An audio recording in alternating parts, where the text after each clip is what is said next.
when I heard my son yell, "Clean the kitchen," at my 6-year-old granddaughter like she was hired help. Something in me shifted.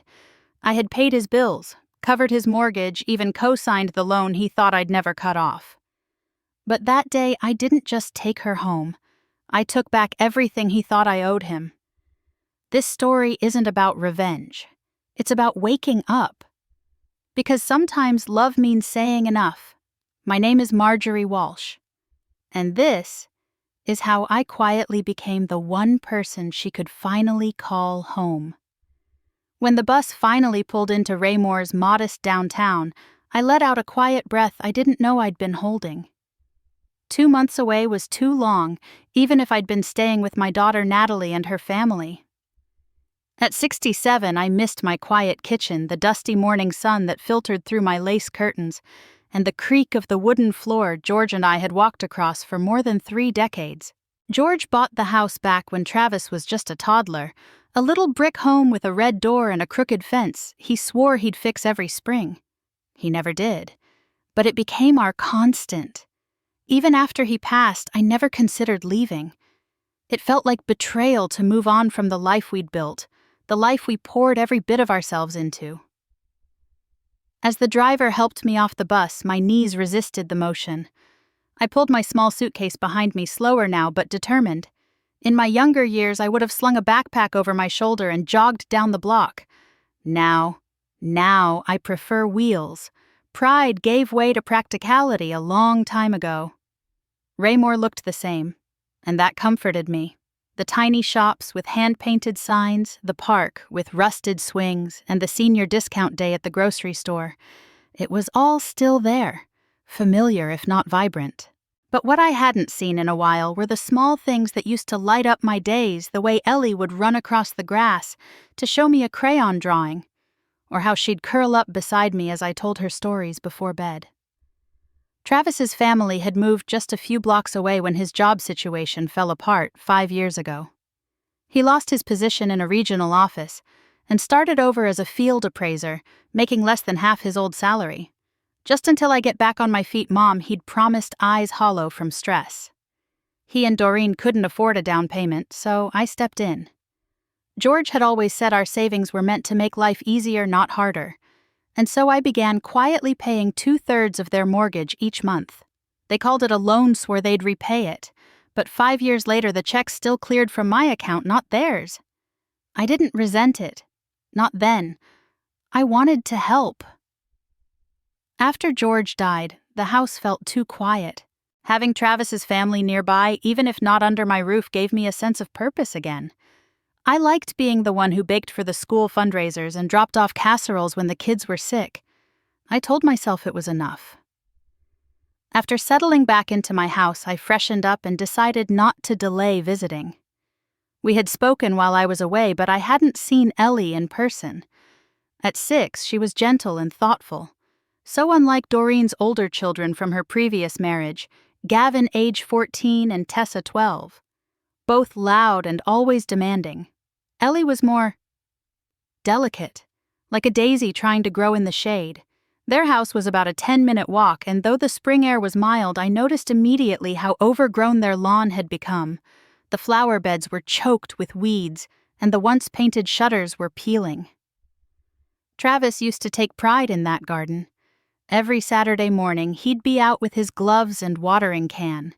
That image felt distant now, like a chapter from someone else's book. I knocked on the door. The TV was blasting some reality show, and I could hear laughter and footsteps. When Doreen opened the door, her expression faltered for a moment, before a too bright smile plastered across her face. "Marjorie, we weren't expecting you today. I didn't want to make a fuss," I said softly. "Just thought I'd stop by." She ushered me inside with a distracted wave. "Kids, Grandma Marjorie's here." No mention of Ellie. I noticed that instantly. The living room was in disarray. Chip bags, soda cans, a stack of dishes teetering on the coffee table. Gavin looked up from a game controller long enough to grunt a hello before returning to his screen. Tessa offered a quick hug, her breath smelling of bubblegum, then went right back to texting. I scanned the walls. Family photos everywhere. Doreen and her kids at the beach. Travis with Gavin holding a trophy Tessa at some kind of school recital. But Ellie, not a single photo. She's upstairs working on school stuff, Doreen said when I asked. Mind if I say hello, I asked. She's behind on math, she replied too quickly. Better to let her focus. It stung. A 6-year-old. Too busy for 5 minutes with her grandmother, I followed Doreen into the kitchen. There was a brand new espresso machine on the counter and a sleek microwave I didn't recognize. Nothing extravagant, but certainly not in the budget they'd once told me was tight enough to squeeze tears from a stone. Over tea, she asked about my trip, Natalie's family, the weather. Not once did she mention Ellie's school, her health, or her happiness. When I brought up that Ellie's teacher had once said she was a strong reader, Doreen sighed. She's a bit of a loner. Might need a child psychologist. She's 6, I said gently. Maybe she just needs more time. Doreen's tone turned sharp. We give all the kids attention. But Gavin's got hormonal stuff and Tessa's in pre-competition swim training. We can't cater everything to Ellie. I nodded, lips tight. The way she said the kids and Ellie like they were separate categories. That wasn't lost on me. The rest of the visit blurred, but one image stayed with me. Ellie at the top of the stairs, clutching the railing, eyes wide when she saw me. She wanted to come down. I saw it in the way her feet twitched. But Doreen snapped Ellie, finish your homework. No interruptions. She froze, looked at me like she was waiting for permission to smile. I held her gaze. I'll see you soon, I said softly. Doreen changed the subject, wiping at non-existent crumbs on the table. But I couldn't stop thinking. Why wasn't Ellie allowed 5 minutes to say hello? Why weren't there photos of her? I went home that night with a cup of tea. I didn't finish and a hollow feeling in my chest. Something wasn't right. Not just favoritism. Something quieter. Something deeper. And in the pit of my stomach, I knew this wasn't going to be one of those things that would fix itself with time. When I opened the gate to my son's house, the first thing that struck me was the grass, overgrown as if no one had walked on it in weeks. The flower beds that Travis once took such pride in were dry and tangled, a sad reminder of the man who used to spend his weekends pulling weeds with a cup of coffee in hand. I paused for a moment before knocking my hand hovering over the doorframe. It had been too long. Too many months of silence, short phone calls, and vague promises of next time, Mom. Doreen opened the door, her face blank for a second before a trained smile appeared. Marjorie, what a surprise, she said, smoothing her shirt as if she hadn't expected company at all. The way she glanced behind her shoulder made me feel like an interruption. She didn't step aside right away. I returned her smile, holding tight to the strap of my bag. I just got back into town. Thought I'd stop by and see everyone. After a short pause, she shifted to let me in. The moment I stepped inside, a wall of noise hit me. Loud television, the thud of something falling upstairs, and the high-pitched laugh of a teenage girl. The living room was cluttered, cushions on the floor, soda cans on the coffee table, and a pair of muddy sneakers sitting right on the couch. I had to navigate around a pile of laundry just to hang up my coat. This wasn't how Travis used to keep a house. Back when Ellie was a toddler, I remembered he used to vacuum every Saturday like clockwork, humming along to a Sinatra playlist. Kids, Doreen called out as she picked up a towel from the floor. Grandma Marjorie's here.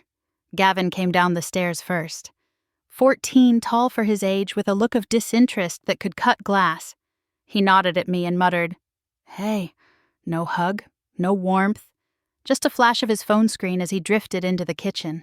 Tessa followed, still chewing on something, barely looking up as she said, Did you bring anything from your trip? It wasn't the first time Doreen's kids saw me as a vending machine for gifts. I smiled anyway. Next time, sweetheart. I left my bag at home. But Ellie, my Ellie, was nowhere in sight. Where's the little one? I asked gently, trying to mask the concern already rising in my chest. She's upstairs, Doreen said without looking up. Doing schoolwork. She's got a math test and a C on her last quiz. We're trying to keep her focused. There was something clipped in the way she said it, like Ellie was a project to fix, not a child to love. May I say hi? I asked. Doreen hesitated. Let her finish first. She gets distracted easily. So I followed her into the kitchen where she offered me tea while pushing aside yesterday's mail and what looked like an unpaid electric bill. There was a shiny new coffee maker on the counter. Definitely not the cheap kind. And a microwave that still had the store sticker on it. I didn't ask. I'd been paying a portion of their mortgage every month since Travis lost his job 2 years ago. The deal was temporary. It was always temporary. At least that's what Travis said. Doreen chatted about her job, about Gavin's upcoming football tryouts, about Tessa's orthodontist visit. But never once mentioned Ellie unless I asked. How is she adjusting to school? Doreen shrugged. She's too quiet. Doesn't really play with the other kids. I think she just doesn't know how to socialize. We're thinking of having her see someone. I nodded slowly, my tea growing cold. I'd raised Travis and his 2 brothers. I knew the signs. Quiet didn't mean something was wrong. It often meant something had already gone wrong and no one had bothered to listen. When Travis finally came home an hour later, he walked in smelling like cologne and exhaustion. He gave me a hug, but it felt distracted. Didn't expect you, he said. Long trip. Not bad. I missed you. I answered. He didn't respond to that. Just wandered into the kitchen and kissed Doreen on the cheek, then turned to Gavin and asked about his video game progress. Ellie had still not come downstairs. Is Ellie joining us? I asked. Travis glanced toward the stairs. She's got work to do. I could help her, I offered. I used to be an accountant. Math's still my friend. Doreen looked uneasy. She's got a routine. We're trying not to interrupt it. That word again. Routine. As if love could be reduced to a checklist. I made up an excuse to go upstairs. My knees ached with every step, but I needed to see her. Her room was the smallest, tucked at the end of the hall. I knocked softly. Come in came the tiniest voice. There she was, curled at a small desk, her blonde hair tied back a pencil trembling between her fingers. Her room was neat but sparse. No toys, just textbooks, and an old bear I'd given her years ago that sat on the pillow like a silent witness. She looked up and gasped, then ran to me. Grandma, I wrapped my arms around her. She smelled like laundry soap and something else, something sad and hollow. She was too thin, too pale. Look at you, I whispered. Have you grown taller while I was away? She smiled shyly and nodded, and for a second there was joy in her eyes. But it faded the moment Doreen's voice called from downstairs. Ellie back to work. Her shoulders stiffened. I kissed the top of her head and told her I'd see her later, then slowly walked back down my heart, heavier with every step. That night I sat in my old house, the one I'd shared with Travis's father for over 3 decades, and stared at the folder of mortgage papers. Something was wrong, very wrong, and if I didn't act soon, Ellie's light would go out completely. It was a Saturday morning and I had baked banana bread, Ellie's favorite. I added chocolate chips this time, the way she liked it when she was 4. Back then, she'd sit at my kitchen table, swinging her feet and humming little made-up songs while I sliced warm pieces and blew on them so she wouldn't burn her tongue. Those memories were soft and golden, the kind you pull out on cloudy days to remember who you used to be. I wrapped the loaf in parchment and walked toward Travis's house. The weather was crisp, leaves crunched underfoot. The sky was just beginning to turn from gray to gold.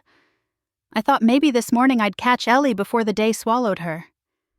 Maybe we could sit on the porch and eat together just like old times. As I stepped onto the front lawn, I heard it. A man's voice, sharper than it had any right to be at that hour. I told you to clean the kitchen, Ellie. Now I froze. My hand gripped the rail of the porch. Silence followed. No footsteps, no questions, just the static hum of a house holding its breath. Then I heard something crash. Maybe a dish, maybe a bottle. And then Ellie's voice, thin and trembling, barely audible through the kitchen window. I was just putting the juice away. You're always making excuses, Travis snapped. That's why you're falling behind in school. Lazy habits. I moved closer to the window, careful not to make noise. And there she was, my granddaughter, on her knees wiping up orange juice from the tiled floor with a torn paper towel. Her hands moved quickly, but she was crying, big silent tears sliding down her cheeks. She didn't even stop to wipe them away. In the background, Gavin and Tessa were on the couch eating chips and watching TV. Not a care in the world. They didn't flinch, didn't offer to help. Tessa laughed at something on the screen. Gavin crushed the chip bag between his palms and tossed it onto the carpet. I stood there with the banana bread cooling in my hands, my body locked in place. I couldn't remember the last time I felt that specific kind of cold, the one that starts in your stomach and climbs into your throat. I walked to the door and knocked firmly. Doreen opened it. She looked surprised, not by my presence, but maybe by my expression. "Morning," I said. My voice didn't shake, but my fingers did. I was nearby and thought I'd bring this over. I held out the bread. She didn't take it at first. "Oh, thanks. We've already had breakfast, but..." "Thanks." I stepped inside without waiting to be invited. My eyes went straight to Ellie. She was still on the floor now, scrubbing at the sticky spot with a damp cloth. "That's enough," I said gently but clearly. Ellie looked up startled. Her hands froze mid-wipe. Travis entered the kitchen, his brows furrowed. "What are you doing here this early, Mom?" "I came to see my granddaughter," I replied. "And I see she's being made to clean the kitchen floor while everyone else lounges." Travis sighed. "It's not what it looks like. It looks like she's crying," I said. "She spilled the juice," Doreen interjected. "She knows the rules. Make a mess, clean it up." "She's 6, I replied, turning to her. "She made a mistake. A 6-year-old shouldn't be down on her hands and knees while teenagers throw garbage on the floor." Gavin scoffed from the couch. "We didn't throw anything. She's dramatic." Doreen stepped forward. "We're trying to teach responsibility, Marjorie. She doesn't get special treatment just because she's small and sweet. She needs structure, not coddling." I turned to Travis. "And you? You think this is discipline? Yelling at a child while the others watch her scrub the floor like a servant." He opened his mouth but said nothing, just looked away. "Ellie, go wash your hands, honey," I said. She obeyed without a word, disappearing down the hallway.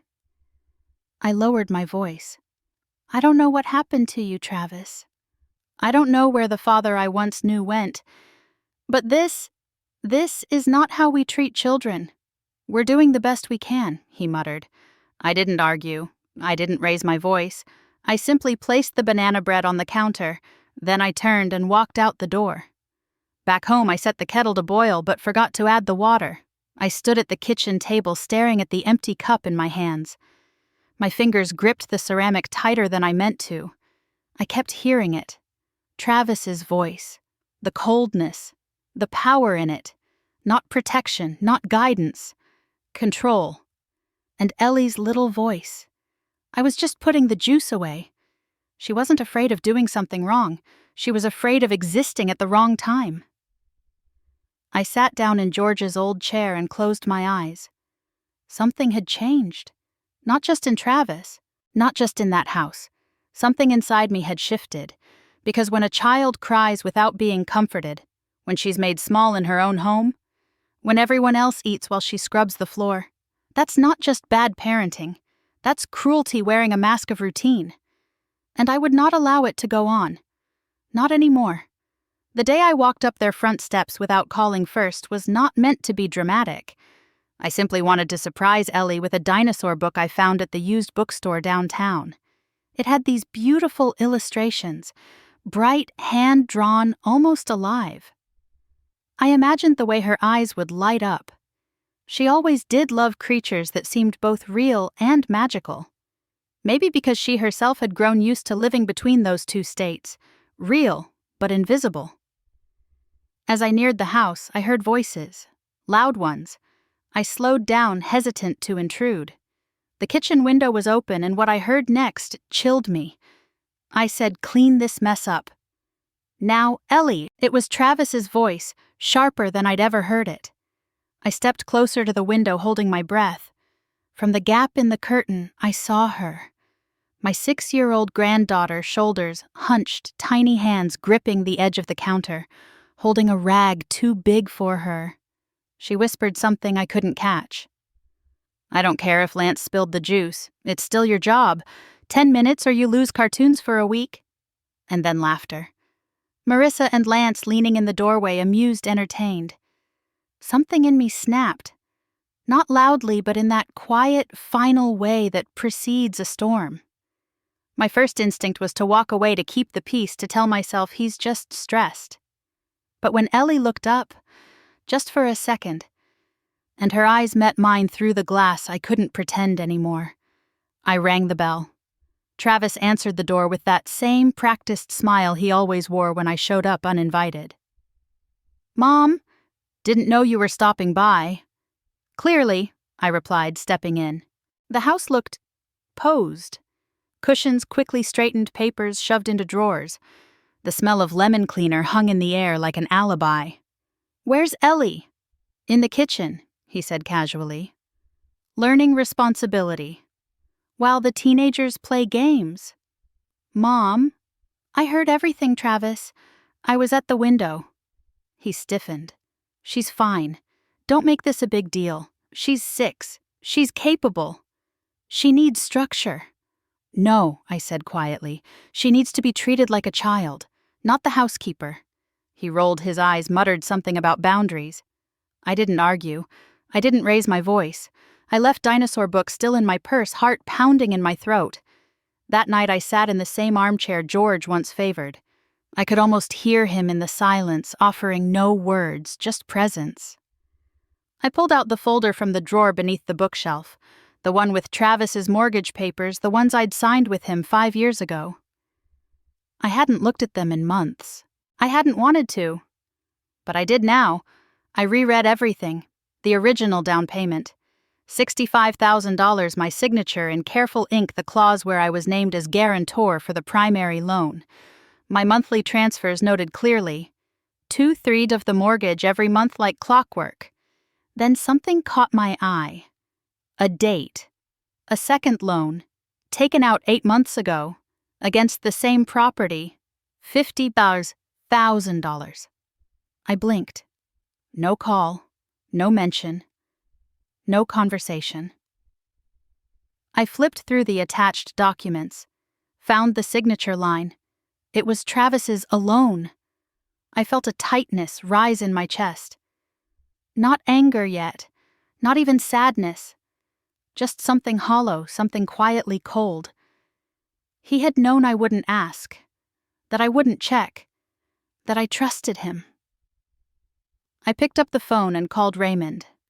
He picked up on the second ring. "Marjorie." "Well, now there's a voice from my favorite files." "Raymond?" I said, my voice steadier than I felt. "I need to talk. It's about the mortgage I signed with Travis." We met the next morning in his office above the bakery, just like old times. He looked older now, but his eyes were just as sharp. I laid out the documents, told him what I'd found. He listened in silence, the way good attorneys and good friends always do. After a while, he leaned back, folding his hands. "Legally, he was allowed. The equity from your consistent payments gave the bank justification to approve it. So I'm helping pay off a debt I never knew existed." "Correct. And if I stop paying, he carries the full weight of both loans. And if he can't, the house goes into default." I stared at the stack of papers between us. "Raymond," I said softly, "I'm done." He nodded once, no judgment in his gaze. "I can help draft the letter to the bank, and I'd suggest removing the standing order from your account today." I walked home in a daze. the kind of numb that sits on your skin and seeps slowly into your bones. That evening, I didn't turn on the lights right away. I made tea but forgot to drink it. I sat at the table with a pen in hand, a legal pad in front of me, and I wrote, not to Travis, but to myself, a list, a reckoning. March. He called asking for $2,000 to fix the roof. Same month, he vacationed on the coast with Doreen and her kids. April. New microwave, new car, new earrings on Doreen's ears. May. Ellie gets scolded for not scrubbing a counter fast enough. I thought about Ellie's hands, too small to grip the mop handle properly. I thought about how George used to cradle Travis after long days, how we never raised our voices at our children even when we were exhausted. I thought about how I'd become a silent partner in the mistreatment of a little girl, my granddaughter, because I was afraid to upset my grown son. I thought about how many women of my age keep quiet, because we're afraid that saying the truth might mean losing our place in the family we helped build. But what if that silence costs more? I folded the letter, set it on the desk, and in the quiet of my house I whispered to George, this time I'll be the one protecting her. Because someone had to choose her. And this time I would... A week passed without a word. I thought maybe, just maybe, my son had taken the hint. That he would call even just to say, Mom, I don't understand, but let's talk.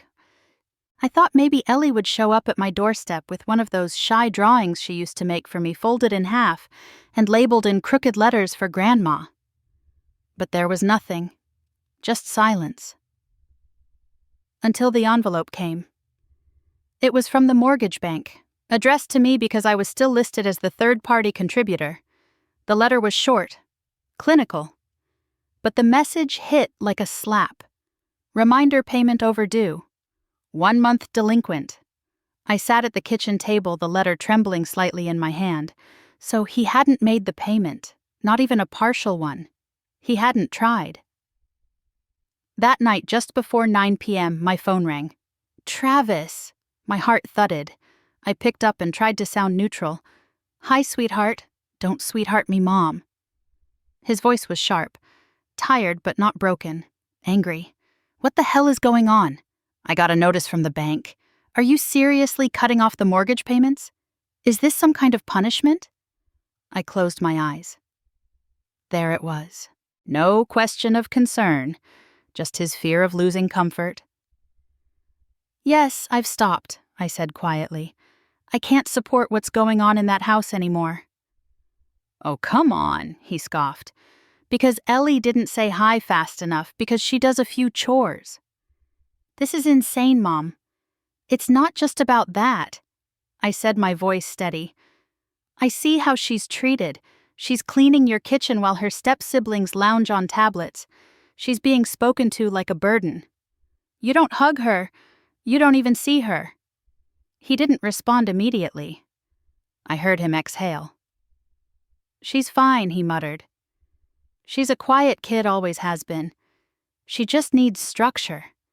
And Doreen's trying. You wouldn't understand, you were always soft on me. I cut in gently but firmly. I wasn't soft, Travis. I was present. And I didn't ask you to clean bathrooms when you were 6. There was silence on the line. I thought for a second that maybe, just maybe, he remembered. Those afternoons when he came home from school and I'd be waiting with snacks and questions. That time he cried over a broken science project, and I stayed up all night with him making a new one from cardboard boxes and glue sticks. Instead, he snapped, "You're letting your emotions cloud your judgment. Ellie's part of a family, and families share the load." I let that hang in the air. Then I said quietly, "Then why does she carry all of it?" He didn't answer. The call ended shortly after with a vague threat, something about legal options and cutting me off, as if I needed anything from him. The next day an email came from Doreen. Long, carefully worded. Drenched in faux compassion and thinly veiled contempt, she wrote about respecting parenting boundaries. She said I was overreacting to isolated moments and disrupting the balance of their household. She mentioned Ellie's emotional sensitivity and how my unsolicited interference could cause confusion for a child who already struggles with adjustment. She concluded by saying she hoped we could rebuild trust in the future for the sake of the children. I stared at the screen, rereading the phrases that clinked like ice cubes in a glass of bitterness. There was not a single sentence about Ellie's feelings, only about how my actions disrupted her plans, her version of family. That night I couldn't sleep. At around 10 p.m., I put on my coat and walked. I hadn't planned on it. My feet just led me down the quiet streets of our town, past the shut-down bakery and the flickering street lamp on Oak Avenue, until I reached their house. I stood across the street behind the low hedge of the Jeffersons' yard. Their lights were still on. The living room curtains were pulled back halfway. From where I stood, I could see almost everything. Doreen sat at the dining table with Lance and Maisie. They were laughing. Books open in front of them. Probably homework. She pointed at something in a workbook and smiled. A wholesome, motherly moment. And then off to the side in the kitchen, Ellie, her little body moved silently across the floor arms full of grocery bags. She disappeared behind the pantry door, then reappeared with a spray bottle and rag. I watched her reach up on her tiptoes to scrub a glass cabinet. She dropped a sponge and picked it up quickly, glancing around. There was no scolding, no hitting, nothing dramatic. But the message was loud and clear: she wasn't part of them. She wasn't laughing. She wasn't invited. She was maintaining the scene, not living in it. I stayed there for a long time, maybe 20 minutes. The chill soaked through my sweater, but I didn't move. My mind kept circling back to the thought I once believed this house would be a safe place for her. I helped buy it. I thought she'd grow up here surrounded by love. Now all I could think about was how quickly I needed to get her out.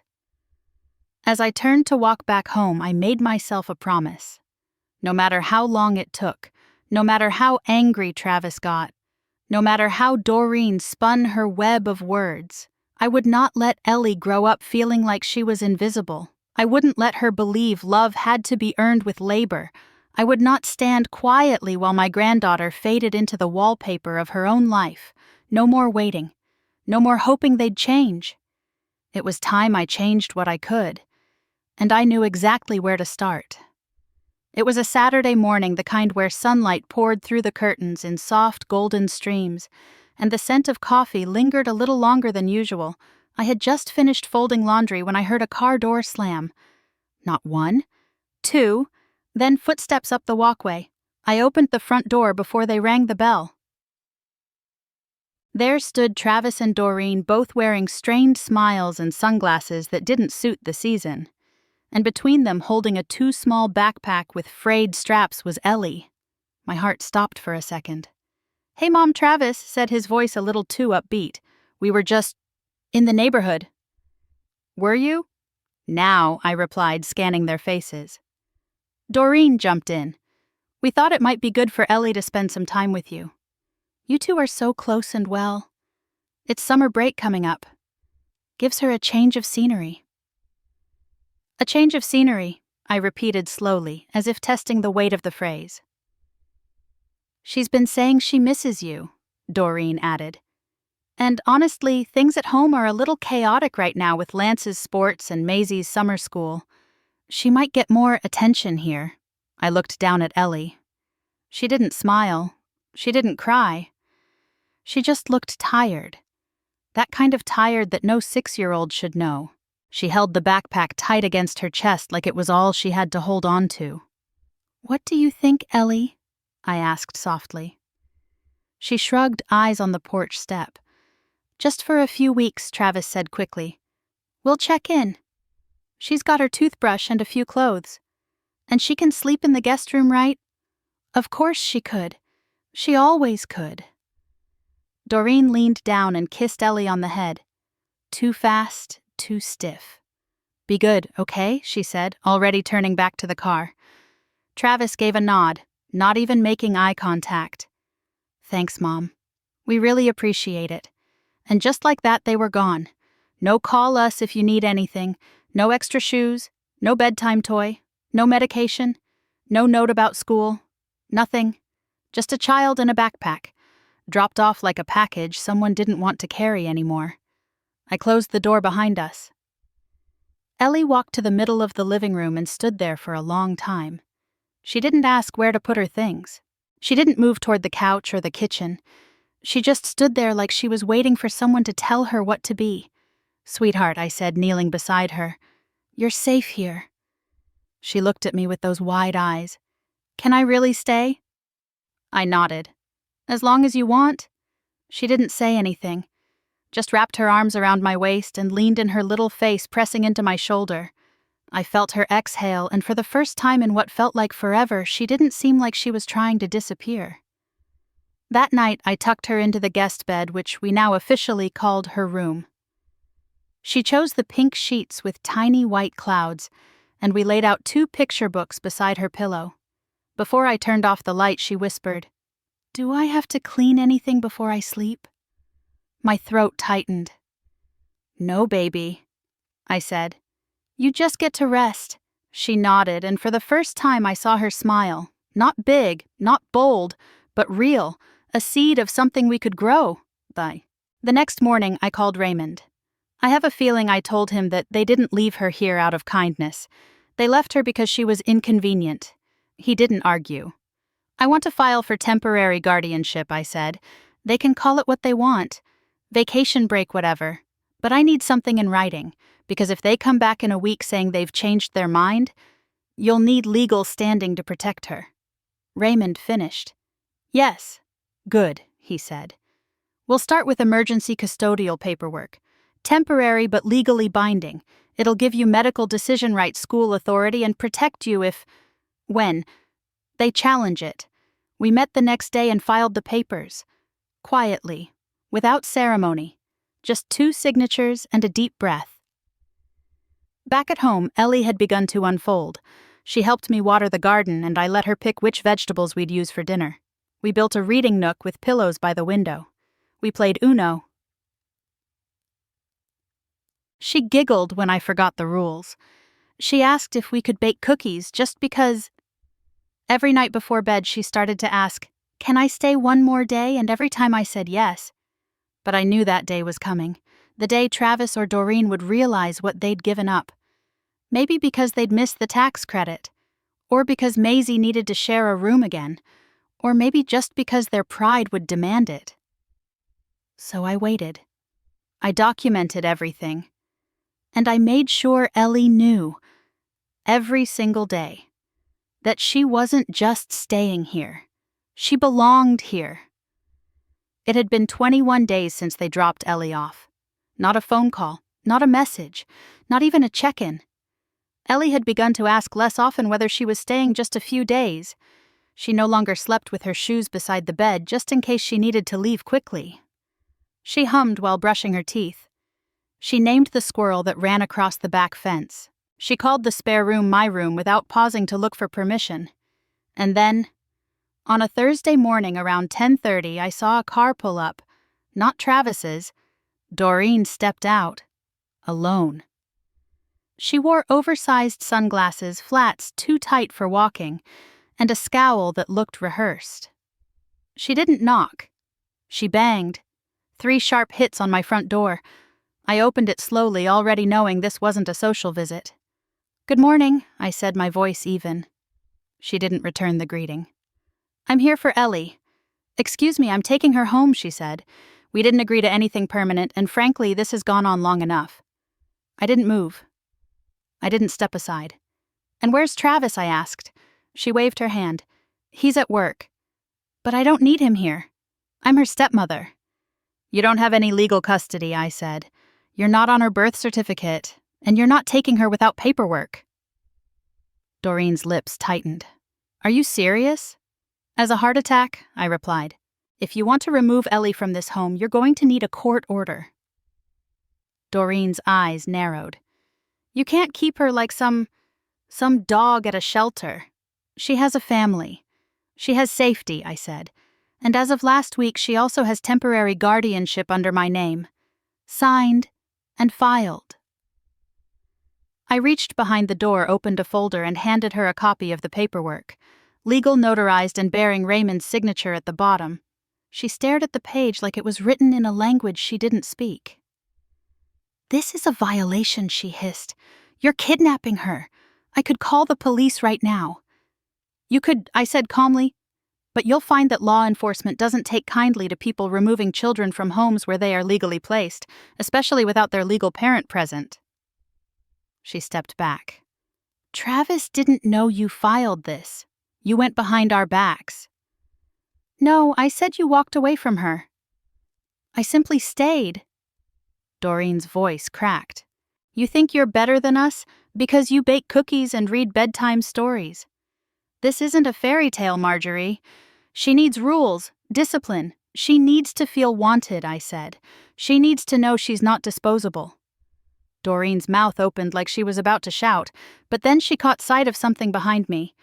Ellie, standing halfway down the hallway, barefoot, hair still damp from her morning shower. She was clutching the little stuffed dog I bought her 2 years ago, back when she still believed in birthday wishes. Doreen softened her tone instantly. "Sweetheart, come on. Let's go pack your things." Ellie didn't move. I said, "Let's go." Doreen added firmer. "Still nothing." She looked at me. I didn't say anything. I didn't nod. I didn't shake my head. I just held her gaze. Let her choose. She stepped back. Just one small step. But it said everything. Doreen's face flushed with fury. "You're poisoning her," she spat. "You've turned her against us." "She's just remembering what love feels like," I replied. Doreen glared, then stormed down the porch steps and into her car. She didn't say goodbye. She didn't even look back. I closed the door gently. Ellie was still frozen in place. I crouched down to her level. "You okay?" She nodded, but her lower lip was trembling. "She scared me," she whispered. "I know, sweetheart," I said, "but you're safe here." "Do I have to go back?" I shook my head. "Not unless a judge says otherwise. And I promise, I'll fight for you if that ever happens." She nodded again slowly. "Okay." That evening, I made chicken noodle soup from scratch, the way George used to like it. Big pieces of carrot, extra garlic, homemade broth. I let Ellie add the noodles at the end and stir the pot like a little chef. We ate on the porch, just the two of us, listening to crickets and watching the sky turn lavender. She had 3 bowls. "Can I have more?" she asked, sheepish.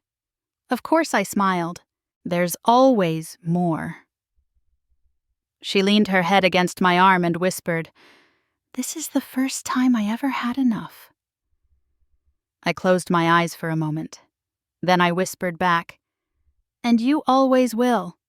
It came on a Monday, tucked among grocery coupons and insurance flyers, the kind of envelope you almost throw away without thinking, except this one was thicker, heavier.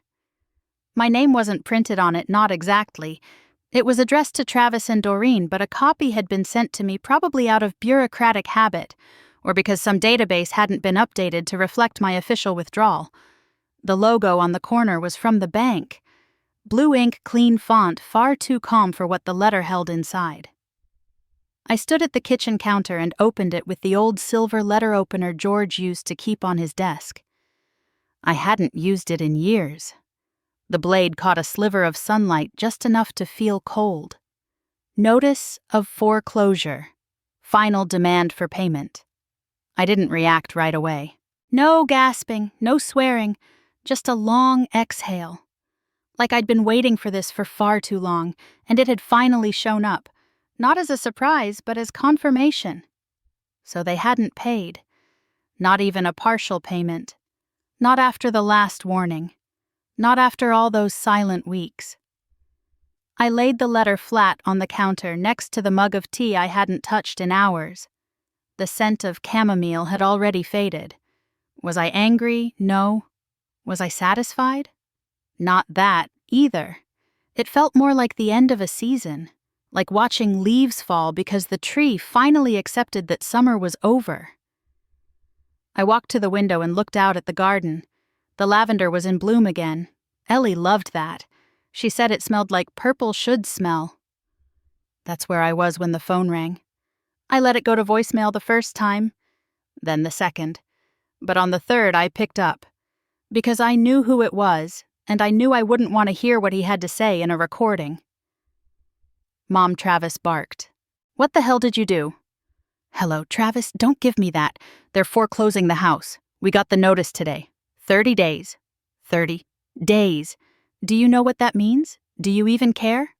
I paused. Let the silence make its way down the line. He hated silence. He always filled it with defensiveness. "I know what it means," I said. "Then how could you let this happen? You stopped paying. You left us hanging. You just... What, walk away and wash your hands of it all?" "You walked away first," I said quietly. "When you stopped calling. When you let Ellie sleep beside the washing machine. When you took out a $50,000 loan on a house you couldn't afford. When you stopped listening to your own daughter cry." He made a sound, like a scoff cut off by guilt. "You said you'd help," he snapped. "You said this was family." "I did help," I said. "More than most would. I paid for that house for 5 years. I cooked, I babysat, I gave every holiday gift so you didn't have to explain why there was none. And you took it all without ever once wondering if I was tired too." "That's not fair," he muttered. "You're right," I said. "It's not." The line went quiet. Then his voice dropped quieter now. "Rougher. You ruined us." That one landed. I felt it. I pictured him sitting at the kitchen table, same spot where I once held his hand after his first breakup, or stood beside him as he opened college admission letters. That same table now covered in bills and shame. I could have softened. I could have said I was sorry. I could have reminded him that I loved him. But instead, I gave him truth. Nothing more. "No," I said. "You did that the moment you chose silence over love." And then I hung up. Click. No drama. No shouting. Just a quiet decision made long ago and carried through to the end. I sat for a while after that. The house was quiet. The kind of quiet that usually made me feel lonely, but not tonight. Tonight it felt earned. Later that night, Ellie asked for her favorite book, the one about the flying bear who got lost but found his way home by listening to his heart. We curled up on the couch instead of her bed. She nestled into my side blanket, tucked beneath her chin. I started to read, but halfway through she interrupted. "Grandma?" "Yes, baby?" Her voice was small. "Careful. Are we in trouble?" I looked at her, really looked, at the crease between her eyebrows, at the way she held her hands together tightly like she was bracing for bad news. "No, sweetheart," I said, smoothing her hair back. "We're not in trouble. Then why are people mad?" I smiled gently. "Because sometimes when you stop doing what makes others comfortable, they get upset. Even if what you're doing is right." She nodded, but her eyes still held that flicker of doubt, of fear she hadn't grown into, but had been handed anyway. "Did Daddy yell at you? A little? Are you scared?" I kissed her forehead. "Not anymore." She went quiet then. But before I turned the page, she whispered, "Can we make up a new ending?" I blinked. "A new ending to the story?" She nodded. "Maybe this time the bear doesn't go back to his old cave. Maybe he finds a treehouse instead, one with warm soup and soft blankets. And no one yells." I swallowed the lump in my throat. "I think that's a beautiful ending," I whispered. We finished the book like that, with her voice filling in the gaps, with laughter between the lines, with hope. She fell asleep on the couch, curled against me, book still open across our laps. I stayed there long after her breathing slowed, because for the first time she slept like a child who believed the roof over her head wouldn't vanish tomorrow. And for the first time I sat still, not because I was waiting for something to collapse, but because I no longer had to. It started with a knock, not the kind that announced a friend or a neighbor. This one was soft but firm, rhythmic, and purposeful. When I opened the door, the woman standing there had a clipboard pressed against her chest and a badge clipped to her shirt. "Good morning," she said. "I'm Marissa Eng from Child Protective Services. May I speak with you?" My heart didn't skip. It didn't race. It did something quieter, something steadier. It held firm. "Yes," I said. "Come in." She stepped inside and scanned the room. Not suspiciously, just methodically. Her eyes moved from the photo wall to the stack of library books on the end table to the plate of oatmeal cookies I had just pulled from the oven. I offered her one. She politely declined. I received a report. She began settling into the armchair across from mine. Anonymous, of course. Concerns were raised about the child staying here. Ellie. Specifically about custody, emotional environment, and educational access. Of course, I said, not surprised. "Would you like to see the guardianship paperwork first, or the school transfer documents?" Her eyebrows lifted slightly. "You have both." "I do." I handed her the neatly labeled folder I had prepared weeks ago, because some part of me had known this would come. Not from the state, but from them. From people who lost control and wanted it back the only way they knew how. Through pressure and spectacle. She flipped through the forms. Notarized documents. Letters from Ellie's teacher confirming enrollment in the nearby elementary. Medical records updated with my contact info as primary guardian. Notes from the pediatrician, even Ellie's vaccination card. Everything was in order. Still, she asked questions. "When did Ellie come into your care? About 5 weeks ago. Was there a formal handoff?" "No. They dropped her off without luggage and said she needed a break." "Did they contact you afterward?" "Once. To demand she be returned? Without paperwork." "Maten." Marissa nodded, scribbling on her pad. "Have there been any behavioral issues? Only when she thinks I might leave the room and not come back." She paused, looked up. "Is she in the house now?" "She's in the backyard playing with sidewalk chalk." "I'd like to speak to her if that's all right." I nodded. "Of course." We stepped outside together. Ellie was crouched at the edge of the patio, drawing what looked like a purple sun and a bear flying through clouds. She turned when she saw us. "Ellie, sweetheart," I said gently. "This is Miss Marissa. She just wants to talk to you a little. You can sit right here. I'll be inside." Ellie gave a little nod. I went back to the kitchen and pretended to make tea. But I watched from the window. They sat together for a while. 15 minutes, maybe 20. Marissa never touched her, never raised her voice. At one point, Ellie handed her a pink chalk piece and showed her how to draw a heart. Eventually, Marissa came back in alone. "She's quiet," she said. "She always has been." "But not withdrawn," she added. "Just thoughtful." I smiled. "She always wants to know what the clouds are thinking." Marissa closed her clipboard. She told me, she said slowly, that she likes it here because, quote, "Here I get to sleep and be little." My chest tightened. She also said no one yells, and that she gets to pick her cereal. Apparently that's important. "It is when you're 6, I said. Marissa stood. "I won't need to follow up unless custody is challenged formally. As far as I can see, this is a safe, nurturing environment. You're doing a good job." She hesitated at the door. "I see a lot of homes. Not all of them feel like one." I didn't know what to say to that. So I simply said, "Thank you." She left. I watched her car pull away. And I knew Doreen had made the call. Probably to scare me. Maybe to prove she still held power. But what she didn't understand was that love, when rooted deep enough, is immovable. That afternoon, my phone rang. "Travis? Again?" I didn't answer. He left a voicemail I didn't listen to. Whatever he had to say, he could say it to my lawyer. Ellie came inside a few minutes later, her hands dusty with chalk, her nose a little sunburned. "Grandma," she said brightly, "do you want to play Mama Bear and Baby Bear again?" "Only if I get to be the baby this time," I teased. She giggled. "Okay, but baby bears have to eat their soup and take naps. I mock gasped. Even naps? No exceptions, she declared. We went out into the garden, played pretend like nothing outside our fence mattered, and as I watched her twirl in circles on the grass, I felt something I hadn't in years. Peace. Real, still quiet peace. Not all families begin with birth. Some begin the moment you choose someone, and they choose you back.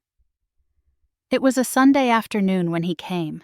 The air outside was warm, but oddly still, as if the whole neighborhood had taken a breath and held it. I was folding towels on the porch, the kind of quiet chore that feels both soothing and empty.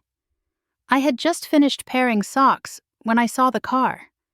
It wasn't the same car I remembered. This one was older, dented, a tired sedan that looked like it had seen too many miles and too few oil changes. And then I saw him, Travis, alone. No Doreen, no Ellie, no grand declarations or slamming car doors. Just him stepping out slowly, his shoulders slumped, his shirt wrinkled in that way that said he'd slept in it or hadn't slept at all. I didn't stand. I didn't rush to meet him. I waited. He climbed the 3 porch steps like they weighed more than they used to, and maybe they did at least to him. He looked older than I remembered and not in years. In where? Hey, he said. Just that. No preamble. No apology. Hello, Travis, I replied. He nodded barely. Can we talk? I gestured toward the chair across from mine. He sat slowly, rubbing his palms together like someone trying to keep warm in a room that wasn't cold. I'm not here to fight, he said. That was new. I believe you. He stared at the railing for a moment before speaking again. I lost the house. I guess you knew that already. I nodded. Doreen left last week. She took the kids to her sister's place in Portland, said she needed to think. I stayed quiet. He looked up at me, eyes rimmed in red. I'm not here to blame you. Honestly, I don't even know if I should have come. But I miss Ellie. His voice caught. I came to ask if you'd consider withdrawing the guardianship. I know what I've done. I know I was wrong. But she's my daughter. I've already lost so much. I can't lose her too. There it was. The part that hurt. The part that always would. Because I remembered that same voice. Smaller, lighter. Asking me if I could tie his shoes before picture day. I remembered him running through sprinklers, soaked and laughing. I remembered the first time he held Ellie fingers, trembling, whispering, "Hi," tiny thing with wonder in his eyes. I studied the man in front of me. The same soul, aged and bruised and too slow to see what mattered until it was almost gone. Travis, I said gently, you didn't lose her. He blinked. What you gave her away. His mouth opened, closed. You dropped her off with a backpack and no bedtime story. You didn't call. You didn't ask how she was doing. And now when everything else has fallen apart, you want her back. Not because you're ready, but because you're lonely. He flinched. I'm not saying you don't love her. I believe you do. But love without action isn't love. It's memory. He sat back defeated. She's inside, I said. You can talk to her. But I'm not going to ask her to say what you want, and you don't get to either. A few minutes later, I stepped inside and found Ellie sitting at the dining table coloring, the same stuffed bear tucked under her elbow like it belonged there like it always had. Sweetheart, I said softly, your daddy's here. He'd like to see you. She looked up startled, then nodded. When she walked onto the porch, Travis stood. Hey, pumpkin, he said, voice wavering. You've gotten taller. Ellie didn't speak right away. She just stared, holding her hands behind her back the way she did when she wasn't sure whether to hug or hide. I came to see you, he added gently. She nodded. I've missed you. Another nod. He crouched slightly as if remembering how small she really was. You doing okay? She nodded again. Then finally, "I like it here." His smile faltered. "That's good. That's really good." I stepped in. "Ellie, your dad wants to know if you'd like to go stay with him for a while." She looked at me, eyes wide, then looked at him. She bit her lip, thought hard, like the question came with 1,000 invisible strings. Then she said so softly it nearly dissolved in the breeze, "No, I want to stay here. Please." He broke, not loudly, not messily, just inwardly. His shoulders collapsed, and he nodded like a man who had finally heard the answer to a question he'd been too scared to ask. He knelt beside her, careful not to touch. "I'm sorry I made you feel like you weren't home," he whispered. "That's on me, not you." Ellie didn't speak, but she reached out and touched his hand just for a second, then turned and walked back inside. He stood and looked at me. "Take care of her." "I already am." He nodded once, then walked back to his car. No yelling, no last words, just the sound of gravel crunching under worn-out tires. A week later I got the letter. Custody granted. Not temporary, not contested. Permanent. The court agreed. Ellie belonged where she felt safe, where she smiled in her sleep and asked for extra stories. That afternoon, we went to the park. Ellie had been practicing riding her bike without training wheels, and today was the day she said she wanted to ride like the wind. I packed a water bottle and a small pouch of trail mix and jogged alongside her as she wobbled, steadied, then pedaled like the wind really was chasing her. "Don't look down," I called. "Look where you're going." She laughed, turned a little too sharply but caught herself. She didn't fall. She looked back at me and grinned. "Did you see that I did?"